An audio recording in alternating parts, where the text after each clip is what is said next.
আপনার শায়েস্তাগঞ্জের দ্বারা সিলেট সিলেট সিলেট সিলেট সিলেট সিলেট সিলেট সিলেট সিলেট সিলেট সিলেট মৌলভীবাজার মৌলভীবাজার মৌলভীবাজার শ্রীমঙ্গল শ্রীমঙ্গল শ্রীমঙ্গল শ্রীমঙ্গল শ্রীমঙ্গল করে না এরকম?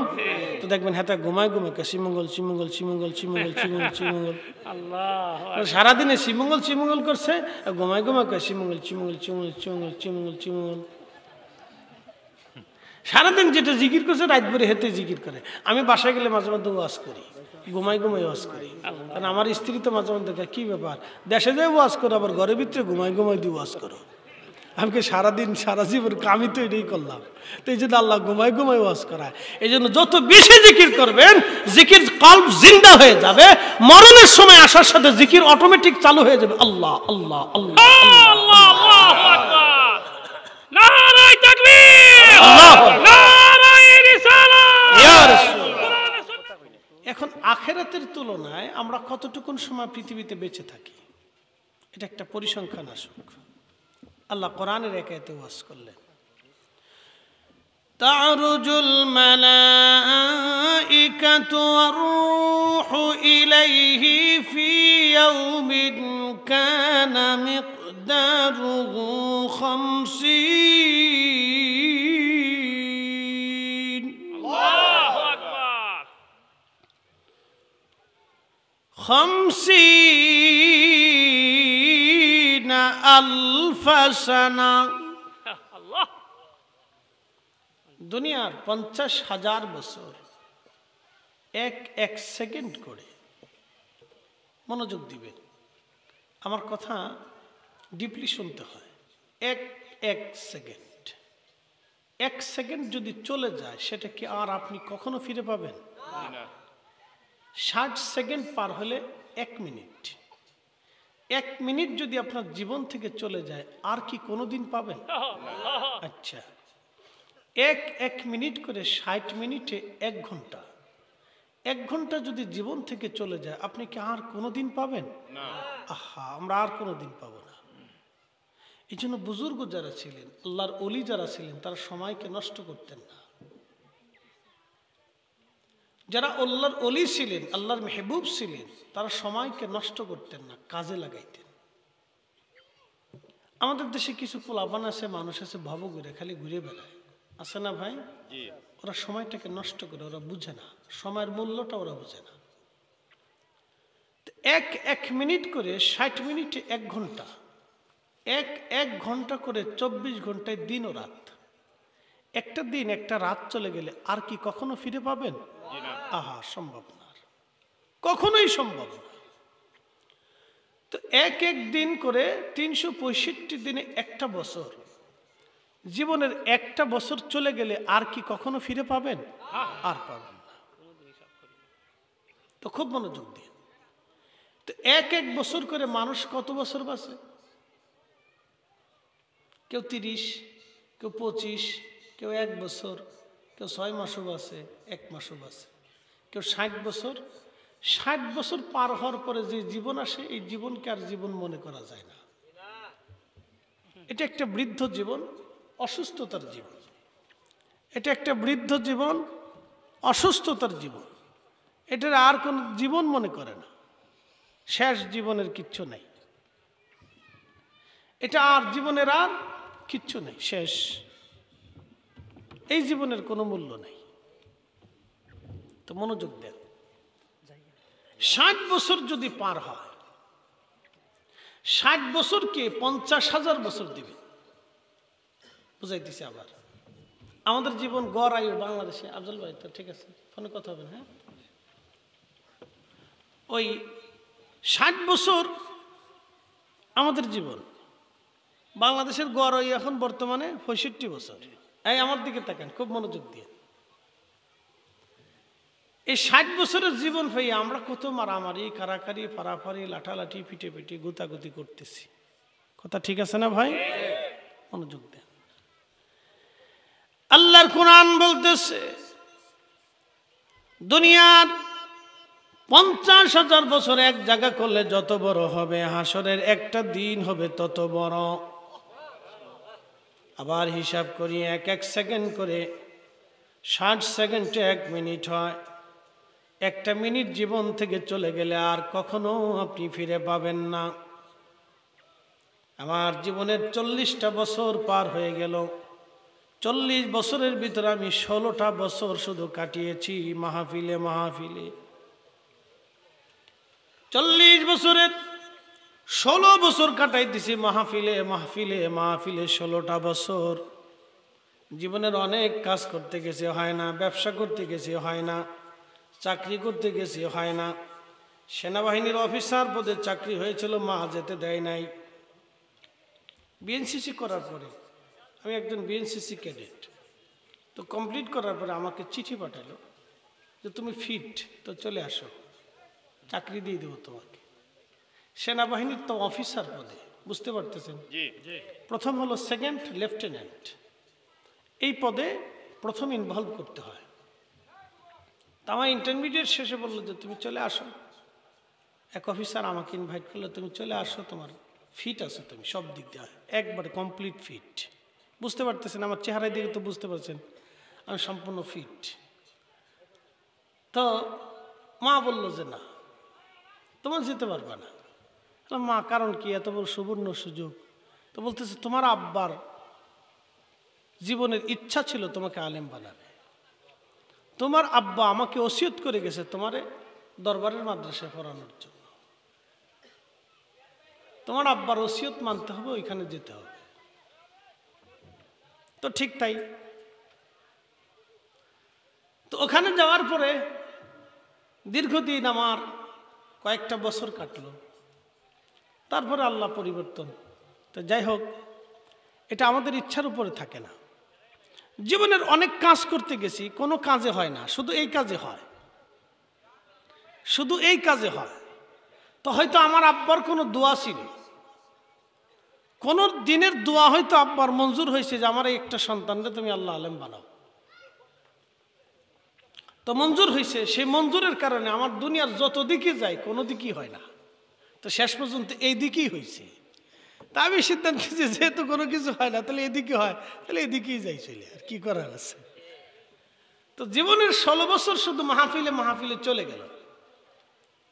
তো মনোযোগ দেন, আমাদের জীবনের কতটুকুন সময় 40 বছরের 16 বছর যদি মাহফিলে যায়, 16 বছর তোর মাহফিলের মধ্যে কাটায়নি। এর ভিতর সফর আছে, স্ত্রী আছে, পুত্র আছে, পরিজন আছে, সমাজ আছে, আত্মীয় আছে, তো সব মিলিয়ে 16 বছর গেছে। তা আমরা কতটুকুন সময় আল্লাহর ইবাদত করি? তো এক এক সেকেন্ড করে, 1 মিনিট 1 মিনিট করে, 60 মিনিট 1 ঘন্টা 1 ঘন্টা করে, 24 ঘন্টায় দিন ও রাত, যেটা চলে গেল আর কখনো পাওয়া যাবে না। এইভাবে 50,000 বছর পার করলে, কত হাজার বছর? একসাথে বলেন, কত হাজার? 50,000 বছর পার করলে যত বিরাট হবে, হাসরের একটা দিন তত বিরাট। আরো জোরে সুবহানাল্লাহ, আরো জোরে সুবহানাল্লাহ। এখন 50,000 বছর রে 60 বছর দিয়ে ভাগ দেন, তাহলে দেখবেন যে মশা 2.5 দিন বাঁচে। দুনিয়ার হিসাব অনুযায়ী আমরা তুচ্ছ মনে করতেছি, মশা তো 2.5 দিন বাঁচে, আর আপনি হাসরের তুলনায় কয় ঘন্টা পৃথিবীতে বেঁচে থাকেন? 2.5 দিনও পাবেন না, কয়েক ঘন্টা। 2.5 দিনও না, হাসরের তুলনায় কয়েক ঘন্টা আপনি পৃথিবীতে বেঁচে থাকেন মাত্র, শেষ। এবার যদি ওয়াজ বুঝেন তাহলে এতটুকুন বাড়ি নিয়ে চলে যান। যদি ওয়াজ বুঝেন তাহলে এতটুকুন বাড়ি নিয়ে চলে যান যে হাসরের তুলনায় কিঞ্চিত সময় পৃথিবীতে বেঁচে থাকি, অতএব সময়টাকে আমরা কাজে লাগাই। বলে কোন কাজে? নামাজের কাজে, ভালো কাজে, নেকের কাজে, আল্লাহর কাজে, নবীর গোলামির কাজে। কথা বলেন ঠিক কিনা? রাসূলের গোলামির কাজে নিজের জীবনটাকে ব্যয় করেন, এটা সফলতা, তাছাড়া আর কোনো সফলতা নেই।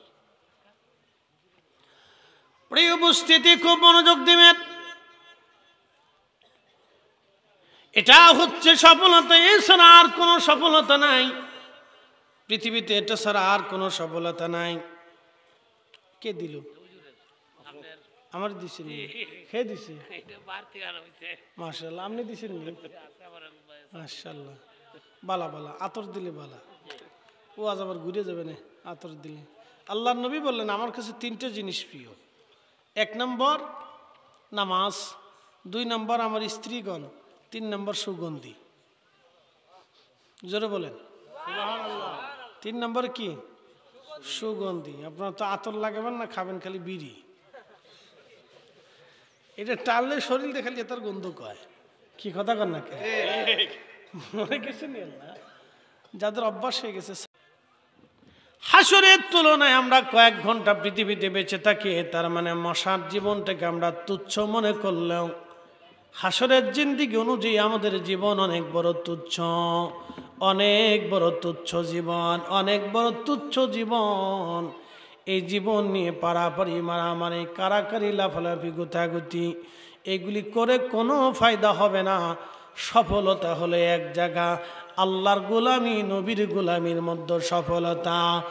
আল্লাহর দেওয়া বিধান অনুযায়ী মেনে চলা, রসুলের গোলামি করে যাওয়া, এটাই হলো সফলতা, এর মধ্যে সফলতা। এছাড়া আর কোনো সফলতা নাই। আল্লাহ কোরআনে বললেন, আর তাল্লাযী ইউকাযযিবু বিদ্দীন। প্রিয় নবী আমার, আপনি কি লক্ষ্য করেন নাই তারা বিচার দিবসকে অস্বীকার করে, হাসরের দিবসকে তারা অস্বীকার করে। হাসরের দিবসকে কারা অস্বীকার করে? আমাদের দেশের বহু মানুষ হাসরকে অস্বীকার করে। বলে কেমনে? যারা আল্লাহকে অবিশ্বাস করে, পুতুলের সামনে মাথা নত করে, প্রতিমার সামনে মাথা নত করে, গাছের সামনে, মাছের সামনে মাথা নত করে, তারা হাসরকে অস্বীকার করে। কিয়ামত অনুষ্ঠিত হবে। আল্লাহ বলেন, আল কারিয়াতু মাল কারিয়াতু ওয়া মা আদরাকা মাল কারিয়া ইয়াউমা ইয়াকুনুন নাসু কাল ফারাশিল মাবসুস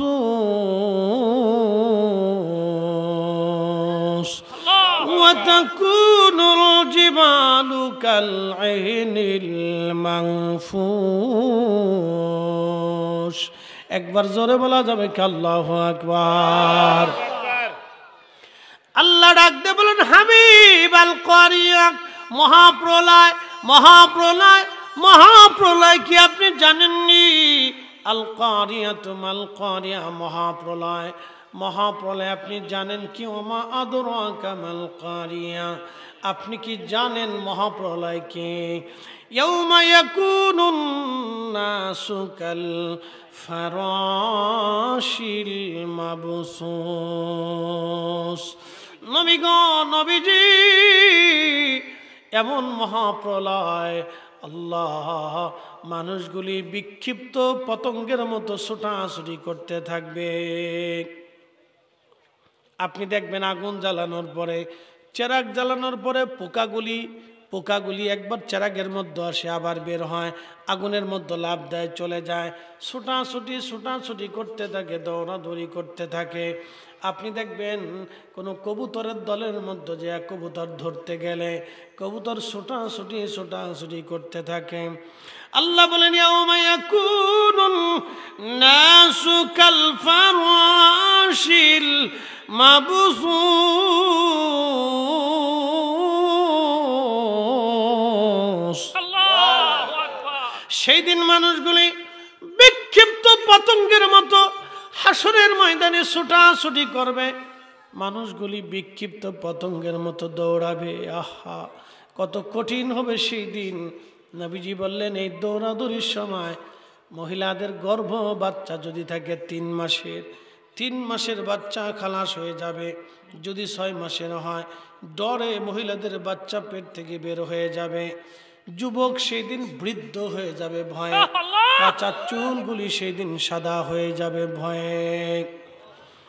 পৃথিবী বিখ্যাত একজন নবী, তার নাম হযরত ঈসা রুহুল্লাহ, আল্লাহ থেকে একটা মুজেজা দিয়েছিলেন। তিনি কোনো কবরের পাশে দাঁড়ায় যদি বলতেন, হে কবরওয়ালা, কুম বিইজনিল্লাহ, তুমি আল্লাহর হুকুমে জিন্দা হয়ে যাও। আল্লাহ তাকে একটা মুজেজা দিয়েছিলেন।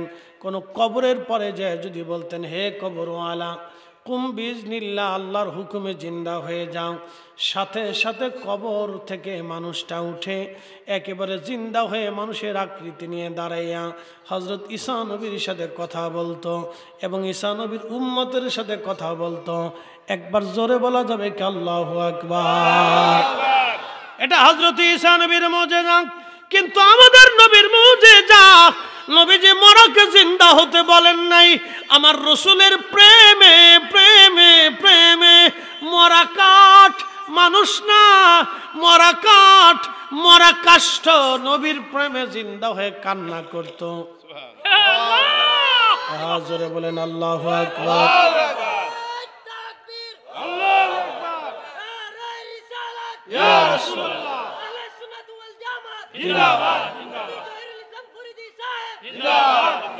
আল্লাহ 1,24,000 নবী রাসূলকে যা দিয়েছে তার চাইতে 70 গুণ বেশি আল্লাহ আমাদের নবীকে আল্লাহ দিয়েছে। না না হয় না, জোরে বলেন আল্লাহু আকবার। 1,24,000 নবীকে আল্লাহ যা দিলেন 70 গুণ বেশি আল্লাহ আমাদের নবীকে দিয়েছিলেন। আমরা সেই নবীর উম্মত, আমরা সেই নবীর উম্মত। কথা ঠিক কিনা? মনোযোগ দিয়ে কথাগুলি শুনবেন। ও হাজিরিন, হযরত ঈসা রুহুল্লাহর মুজিজা হলো মরার পাশে যাইয়া কবরের পাশে দাঁড়ায় বলতেন কুম বিজনিল্লাহ, আল্লাহর হুকুমে দাঁড়াও। সাথে সাথে আল্লাহর হুকুমে দাঁড়ায় যাইতো। ঈসা নবীর উম্মত বলল, নবী গো, আপনি তো আল্লাহর হুকুমে মুর্দাকে জিন্দা বানান, তাহলে হযরত হাম আলাইহিস সালাম, যিনি হযরত নূহ নবীর বেটা, নূহ নবীর ছেলেকে আমাদের মাঝে জিন্দা করান এবং তার কাছ থেকে আমরা মহাপ্লাবনের কথা শুনবো। একসাথে বলেন আল্লাহ আসেনি? আছে। মুরগির ডিম, ডিমের ভিতরে বাচ্চা। আবার বলেন মুরগির ডিম, ডিমের ভিতরে বাচ্চা। জোরে বলেন মুরগির ডিম, ডিমের ভিতরে বাচ্চা। ডিমের ভিতরে খোলসের ভিতরে অক্সিজেন যায়নি, তাহলে ওই ডিমের ভিতরে বাচ্চা কে বাঁচাইলো? সুবহানাল্লাহ, আল্লাহু আকবার কোন। আল্লাহু আকবার। ডিমের ভিতরে বাচ্চা কে বাঁচাইলো? আল্লাহ। ইব্রাহিম আলাইহিস সালাম আগুনের ভিতরে 40 দিন, আগুনের ভিতরে অক্সিজেন আসেনি, ইব্রাহিমরা আগুনের ভিতরে কে বাঁচাইলো? আল্লাহ। আইয়া আল্লাহ, এটা বুঝে নেন, এটাই বুঝে নেন। এ মুসলমান, খুব মনোযোগ দিবেন। কি আসরের সময় গেছে না? দেরি আছে, আধা ঘন্টা আছে। ওই তো নি, ওই তো নি, ওই তো নি, ওই তো ওই তো ওই তো ইনশাল্লাহ লাস্টে জিকির দিব। ওয়াজ শেষ করে জিকিরের দরকার। বলে হুজুর জিকির কেন করান? জিকির যে কেন করায় অন বুঝাই আপনাদেরকে। আমাদের দেশের ওই যে ড্রাইভাররা আছে না নি, হেল্পাররা, দেখবেন যে ওই আপনার শায়েস্তাগঞ্জের দ্বারা সিলেট সিলেট সিলেট সিলেট সিলেট সিলেট সিলেট সিলেট সিলেট সিলেট সিলেট মৌলভীবাজার মৌলভীবাজার মৌলভীবাজার শ্রীমঙ্গল শ্রীমঙ্গল শ্রীমঙ্গল শ্রীমঙ্গল শ্রীমঙ্গল করে না এরকম? তো দেখবেন হ্যাঁ ঘুমায় ঘুমায় শ্রীমঙ্গল শ্রীমঙ্গল শ্রীমঙ্গল শ্রীমঙ্গল শ্রীমঙ্গল শ্রীমঙ্গল। সারাদিনে শ্রীমঙ্গল শ্রীমঙ্গল করছে, ঘুমায় ঘুমায় শ্রীমঙ্গল শ্রীমঙ্গল শ্রীমঙ্গল শ্রীমঙ্গল শ্রীমঙ্গল শ্রীমঙ্গল। সারাদিন যেটা জিকির করছে রাত ভরে হেঁটে জিকির করে। আমি বাসায় গেলে মাঝে মধ্যে ওয়াজ করি, ঘুমাই ঘুমাই ওয়াজ করি। কারণ আমার স্ত্রী তো মাঝে মধ্যে দেখে কী ব্যাপার, দেশে যায় ওয়াজ করো, আবার ঘরের ভিতরে ঘুমাই ঘুমাই দিয়ে ওয়াজ করো। আমাকে সারাদিন সারা জীবন আমি তো এটাই করলাম। তো এই জন্য আল্লাহ ঘুমাই ঘুমাই ওয়াজ করায়। এই জন্য যত বেশি জিকির করবেন জিকির কলব জিন্দা হয়ে যাবে।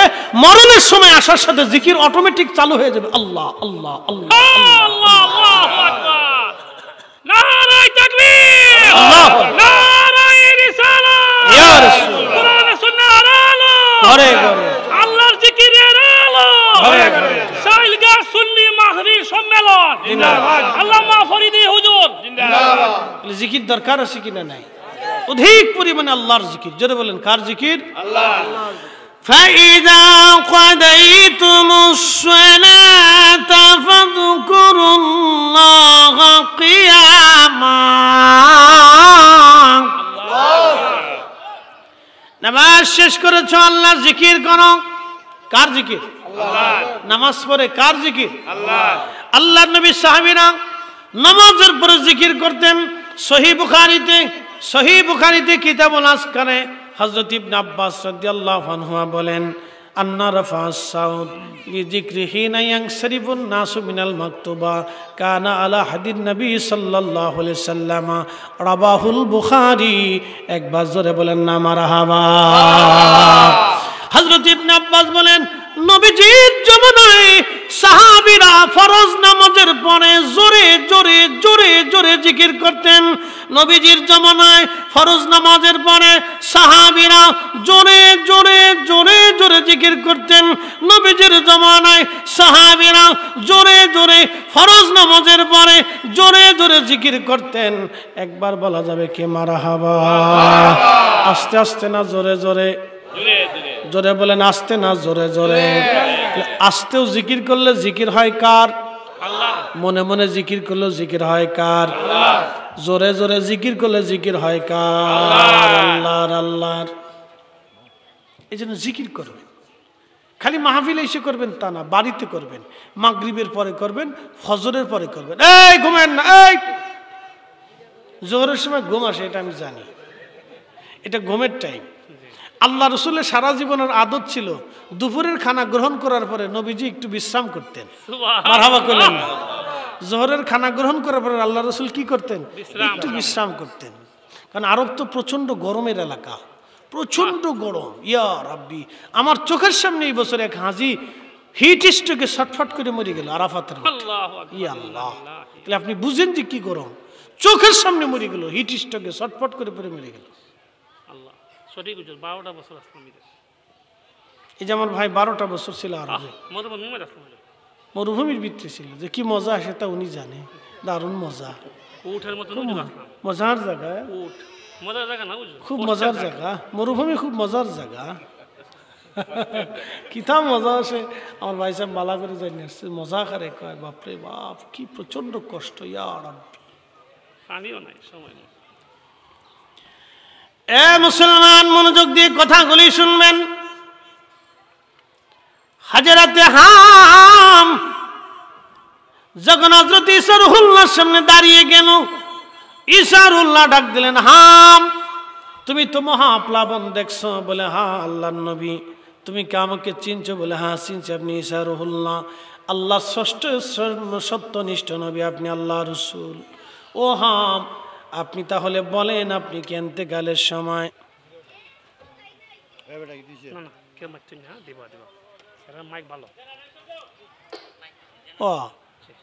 ওই কারেন্ট চলে গেছে, আর কি তা করার আছে?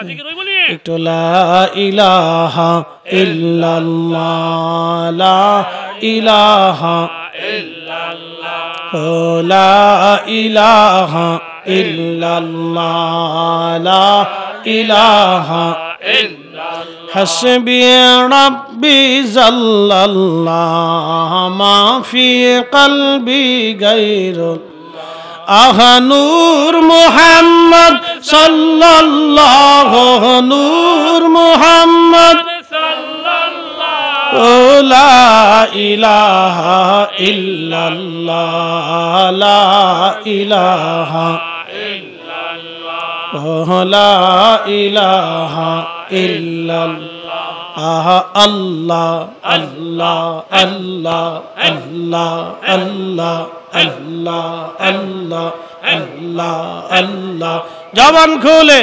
আল্লাহ আল্লাহ আল্লাহ আল্লাহ আল্লাহ আল্লাহ আল্লাহ আল্লাহ।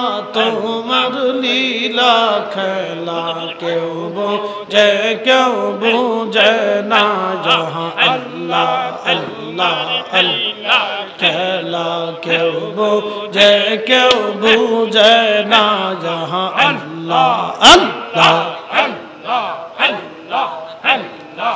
ইউনুস তোমার নামে ছিল মাসে তারে গিলে ফেললো, ইউনুস তোমার নামে ছিল মাসে তারে গিলে ফেললো, মাসের পেটে রইলেন ইউনুস হজম কেন হইল না, আল্লাহ মাসের পেটে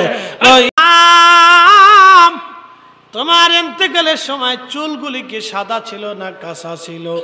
হাম ডাক দে বলল, আল্লাহর নবী আমি যখন ইন্তেকাল করলাম আমার চুলগুলি কাঁচা ছিল, তাহলে হাম বলো তোমার চুল কেন সাদা হয়ে গেল? হযরত হাম বলেন, হুজুর আপনি যখন আমাকে কুম বিসমিল্লাহ বলে ডাক দিলেন, আমি কবরে শত শত হাজার হাজার বছর ঘুমিয়েছিলাম, কবরে শত শত হাজার হাজার বছর, নূহ আলাইহিস সালাম থেকে ঈসা রুহুল্লাহ পর্যন্ত আল্লাহু আকবার 1,24,000 নবী পার হয়ে গেছে। সুবহানাল্লাহ বলা যাবে না? নূহ নবী থেকে ঈসা পর্যন্ত প্রায় 1,24,000 নবী পার হয়ে গেছে। এর ভিতরে হাম ইন্তেকাল করে কবরে ঘুমিয়ে আছে। হাম বলল, হুজুর আপনি যখন আমারে ডাক দিলেন, লক্ষ লক্ষ হাজার হাজার বছর আমি কবরে ঘুমানো। হুজুর আপনি যখন আমারে ডাক দিলেন তখন আমি ভাবছি কিয়ামত শুরু হয়ে গেছে। ওগো আল্লাহর নবী ঈসা, কিয়ামতের বিভীষিকার ভয়ে আমি হামের চুলগুলি সাদা হয়ে গেছে। ইয়াউমা ইয়াকুনুন নাসু কাল ফারাশিল মাবসুস, মানুষগুলি বিক্ষিপ্ত পতঙ্গের মতো দৌড়াবে। হায় হায়, উপায় কি? উপায় নাই, উপায় নাই, উপায় নাই, উপায় নাই রে, উপায় নাই রে, উপায় নাই, উপায় নাই রে, উপায় নাই রে, উপায় নাই। দয়াল নবীর চরণ বিনে উপায় নাই, দয়াল নবীর চরণ বিনে উপায় নাই।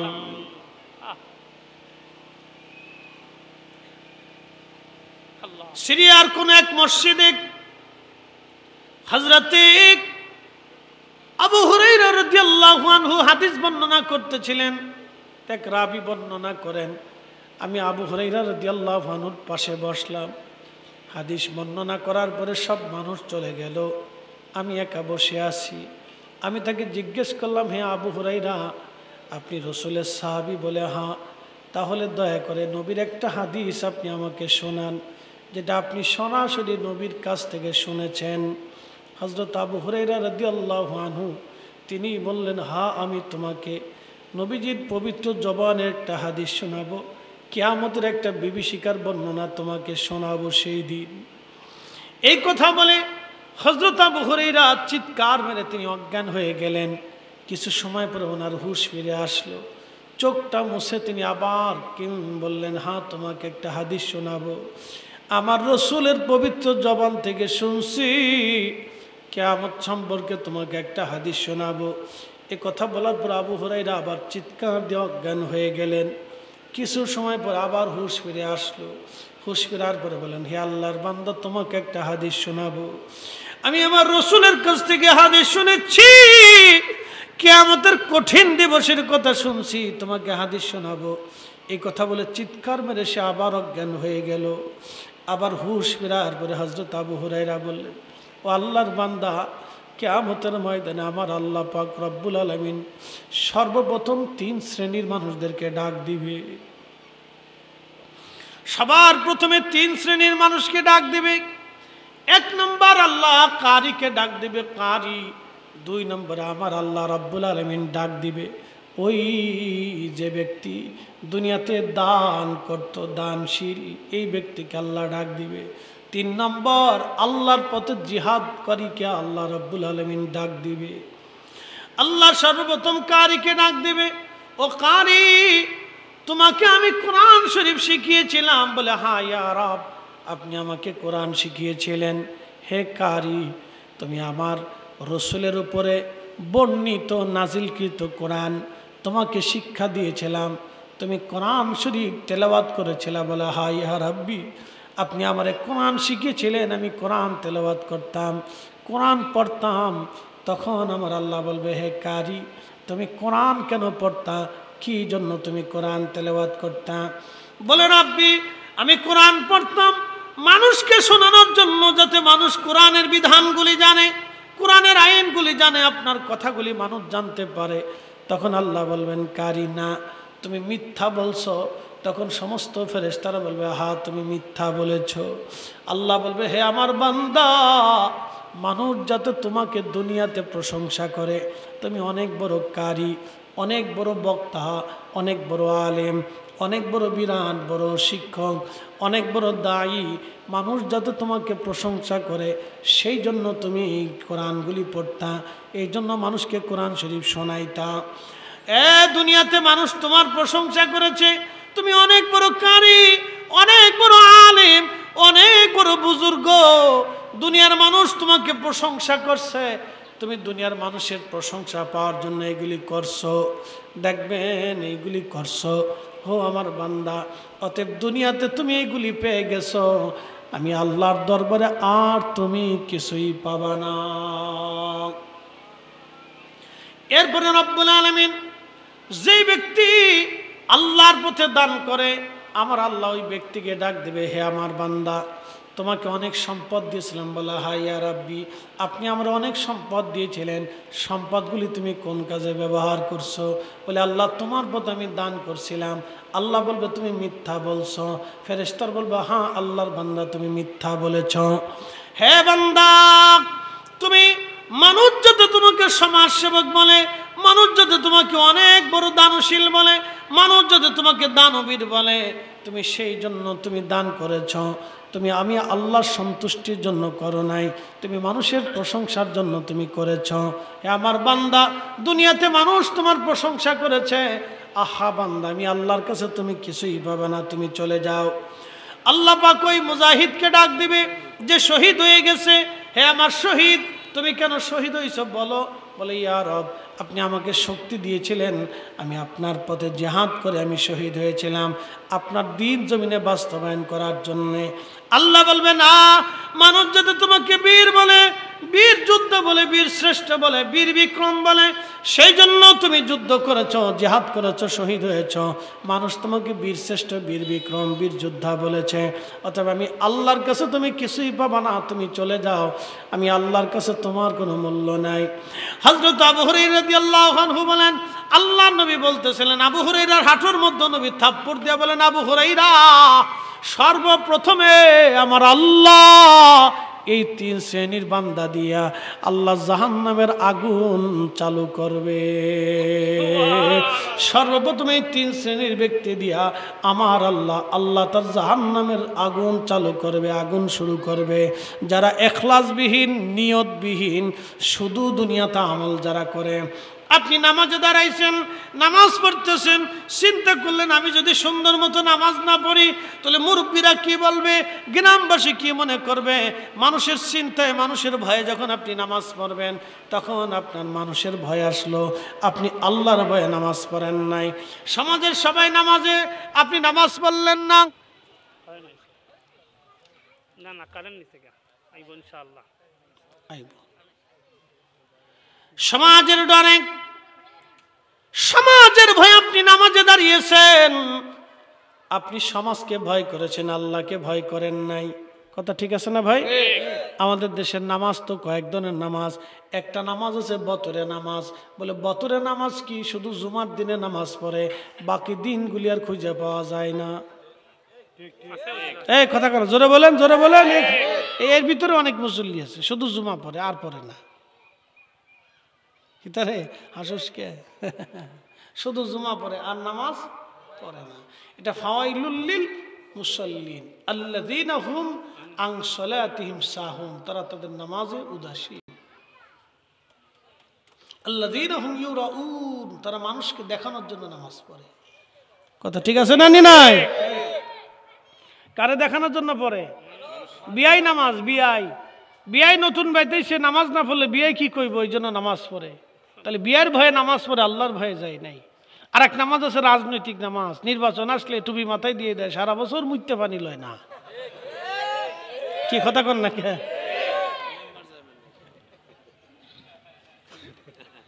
আমার মেম্বারশিপ বেজার না, আল্লাহ মানুষের বোঝানোর জন্য বলতেছি। অনেকে আছে, সবাই তো না। আল্লাহ কবুল করুক, বলে না আমিন। আল্লাহ আমাদেরকে নামাজি বানাই দেখ। আমরা সবকিছু করব কার জন্য? আল্লাহর জন্য। এই যে মেম্বার সাহেব বসে রয়েছেন, কিয়ামতের ময়দানে ওনাকে ওনার ওয়ার্ড সম্পর্কে আল্লাহ জিজ্ঞাসিত করবে, তুমি তোমার ওয়ার্ড সম্পর্কে আমাকে হিসাব দাও। আহা, সেই দিনটা কত কঠিন হবে। উনি যদিও জিম্মাদারি নিছেন, দায়িত্ব নিছেন, এই দায়িত্বটা বড় কঠিন দায়িত্ব। উনি নিছেন এই দায়িত্ব, কিন্তু সেই দিন ওনাকে পুরা ওয়ার্ড সম্পর্কে জিজ্ঞাসিত হবে, রাস্তা কেন ভাঙ্গা ছিল, এটা কেন হয় নাই, আমার এখানে গরিব কেন ছিল, সে ক্ষুধার্ত কেন ছিল, সে ওষুধ কেন পায় নাই। আহা, সেদিন ওনাকে জিজ্ঞাসা করা হবে, কেন সেই দিন এই ওয়ার্ডের ভিতরে ন্যায় বিচার হয় নাই, বলো। সেদিন ওনাকে জবাব দিতে হবে। প্রত্যেক পরিবার তার পরিবার সম্পর্কে জবাব দিবে, পরিবার প্রধান বাবা তার পরিবার সম্পর্কে জবাব দিবে, প্রত্যেক গ্রামের প্রধান যিনি মাতব্বর আছে সে গ্রাম সম্পর্কে জবাব দিবে, প্রত্যেক রাষ্ট্রের যিনি প্রধান সে রাষ্ট্র সম্পর্কে জবাব দিবে। এই জন্য নেতা হওয়া যত সহজ তার চেয়ে কঠিন হচ্ছে কিয়ামতের ময়দান। আমাদের এই বক্তব্যের জীবন সম্পর্কে আল্লাহ জিজ্ঞাসিত করবে, উত্তর দিতে না বললে সর্বনাশ। তা আমরা সব কিছু কার জন্য করব? আল্লাহর জন্য। একসাথে বলেন, কার জন্য? আল্লাহর জন্য। আল্লাহ আমাদেরকে কবুল করুক, সকলে বলেন আমিন। আমরা কার জন্য করব? আল্লাহর জন্য। আমরা ফিরে যাব কার কাছে? আল্লাহর কাছে। ছোট্ট একটু পয়েন্ট, খুব মনোযোগ দিন। ওয়া ইন্না ইলাইহি রাজিউন, আমরা আল্লাহর কাছে আবার ফিরে যাব। তার অর্থ হলো আমরা আল্লাহর কাছে ছিলাম। কথা ঠিক আছে না? যেমন আমি ঢাকার থেকে আসছি, আমার বাসা ঢাকাতে। এখন আমি বললেন, আপনি জিজ্ঞেস করলেন হুজুর কই যাবেন, তাই বললেন আমার বাসায় আমি ফিরে যাব। তার মানে আমি বাসায় ছিলাম, আবার ফিরে যাব। তো আমরা আল্লাহর কাছে ছিলাম, আবার কার কাছে যাব? আল্লাহর কাছে। এই জন্য আল্লাহ বলেছেন ওয়া ইন্না ইলাইহি রাজিউন, আমরা আবার আল্লাহর কাছে ফিরে যাব। কার কাছে ফিরে যাব? আল্লাহর কাছে। তাহলে কি নিয়ে যাব? কদ্দুর দই, মিষ্টি, সানাসুর, বাদাম, ঈমান আমল। একসাথে বলেন আল্লাহু আকবার। কি নিয়ে যাব? ঈমান আমল। ঈমান আমল, ঈমান কি? আহলে সুন্নাত ওয়াল জামাতের আকীদা। কথা ঠিক কি না? এর বাহিরে যাই কিছু নেন কাজ হবে না। আপনি যত সুন্দর হুজুরেরটা নেন কাজ হবে না। আপনি শাহজালালেরটা নিয়ে যান। এই আসতে বলেন, জোরে বলেন, কারটা নেবেন? হযরত শাহজালাল 360 আউলিয়া যেটা এনেছিলেন সেটা নিতে হবে। কথা ঠিক কি না? খাজা বাবা আজমেরি, হুজুর গাউসে পাক মহিউদ্দিন আব্দুল কাদের জিলানী, মুজাদ্দিদ আল ফিসানি, সিরহিন্দি ফারুকি, হযরতে বাহুদ্দিন নকশবন্দ বুখারী, যত ওলি আউলিরা ছিলেন তারা যেইভাবে ঈমান আমল নিয়ে কবরে গেছেন, ওই ঈমানে, ওই আকীদায়, ওই আমলে আমাদেরকে যেতে হবে। তাহলে আমরা সাকসেস হব। আল্লাহ আমাদের শ্রোতা বক্তা সবাইকে কবুল করুক, বলে না আমিন। আমরা ফিরে যাব কার কাছে? আল্লাহর কাছে। কিছু নিয়ে যাওয়ার সুযোগ আছে ভাই। আমার এই ঘড়ি, চশমা, আমার টুপি, আমার পাঞ্জাবি, পায়জামা সব আংটি টাংটি খুলে পরিষ্কার করে শুধু সাদা কাপড় পেঁচিয়ে আমাকে কবরে দিয়ে দেওয়া হবে। শেষ। একদিন মাটির ভিতরে হবে ঘরে, মন আমার কেন বান্ধ দালান ঘর। কথা ঠিক কিনা? যে লেখছে একজন হিন্দু লেখক লেখছে, এটা আমি জানি। লেখক একজন হিন্দু, কিন্তু তার লেখকটা কত, লেখাটা কত সুন্দর। একদিন মাটির ভিতরে হবে ঘরে, মন আমার কেন বান্ধ দালান ঘর। কত দামি কথা লিখে গেছেন। আহা, আমাদের সবাইকে একদিন ফিরে চলে যেতে আল্লাহর কাছে, কিছু নিয়ে যাওয়া যাবে না। তো ভাই আমার, বেশি সময় আমি আপনাদের সামনে আর উপস্থাপন করার সুযোগ নেই, আসরের টাইম। ভাইরা বলছেন দুই একটা কথা আপনাদের সামনে বলার জন্য, আগামী বছর মাহফিলের জন্য। কেউ আসেনি, বলবেন যে হুজুর পোস্টারটা আগামী বছর আমি দিয়ে দিব। এবছর পোস্টার দিয়ে দিছে জনাব বাদল চৌধুরী ভাই। মাশাআল্লাহ, কি নাম? আরিফ আর ইরন, দুইজনে মিলে পোস্টারের 5000 টাকা দিবে। নারে তাকবীর, নারে রিসালাত। রব্বুল আলামিন আরিফ আর ইরন দুই বন্ধু মিলে একসাথে পোস্টার দিয়ে দিবে। আল্লাহ বন্ধুত্বের ভিতরে বরকত দিয়ে দাও। আর একজন আর একজনকে আল্লাহ, এই জন্য বর্ষির ভিতরে আধার দিতে হয়। বর্ষির ভিতরে কি দিতে হয়? আধার না দিলে কি মাছে টোপ দেয়? টোপ দেয় না। এই জন্য এই তাবারুক হচ্ছে আধার। এই আধার সোনারঘাট মিডিয়া, সর্বনাশ। নিজেই সোনারঘাট মিডিয়া দিছে 500 টাকা, কন্যা মারহাবা। মিডিয়ার নাম কি? সোনারঘাট। আপনাকে সোনারঘাটের মিডিয়া বাক্কা বালা মিডিয়া হবা সোনা, 500 টাকা দিয়ে গেছে রে বা। আল্লাহ বহুত বরকত দিতা ওখান কৌকা। আমিন আমিন আমিন। সিলিটি মা থোড়া থোড়া ফারিও বা শোনা, খদ্দুর ফারি। আচ্ছা শোনেন, উত্তর শাইল গাছ জামে মসজিদের উদ্যোগে